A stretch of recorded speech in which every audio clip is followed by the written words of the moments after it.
Number 4. Who's got it? Yeah, we currently have a $1.3 trillion a year deficit run rate.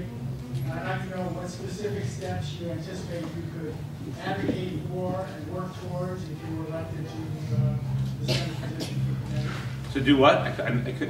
What specific steps you could advocate and work towards to reduce the deficit?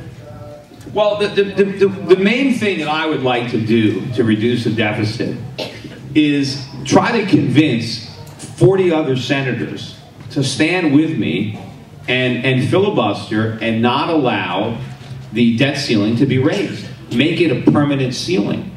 And if we can simply do that one thing, then the deficit spending comes to an end by law.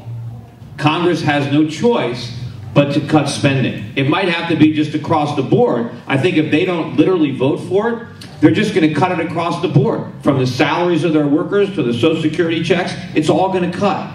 And I want to force the government to make those tough choices and to make those decisions. So we don't need a balanced budget amendment. All we've got to do is have enough senators that will stand up.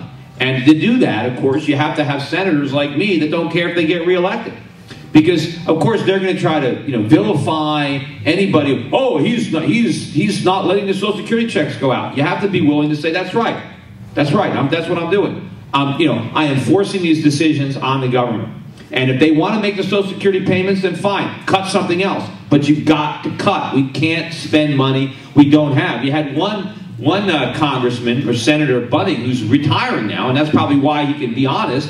He tried to block the government from extending Social Security benefits, unemployment benefits, which was about $20 billion. He said, well, if we're going to do this, let's not borrow it, let's cut something else. But he couldn't get the other senators to go along with him, and so they ended up running up the deficit. I want to be there to make sure that there are more people like that so that we stop the government from spending money they don't have. And they think that, well, we have to spend money because the economy is weak, and this is the only way to get it going. No, the economy is weak because the government is spending too much money. And the more money the government spends, the weaker it's going to get. They haven't figured that out yet. It's a real simple concept, but somebody's got to be there and explain it to them. But that is the main way to do it. And I am not going to let them increase the debt ceiling. And then, of course, if we block the increase in the debt ceiling, they can try to raise taxes, but they have to pass the tax increase. They have to get a vote. And if we can get 40 senators to block an increase in the national debt, well, those same senators are going to defeat any attempt to raise taxes. I don't want any taxes going up. I want taxes coming down. But they can't come down until we make government smaller, until the government spends less money.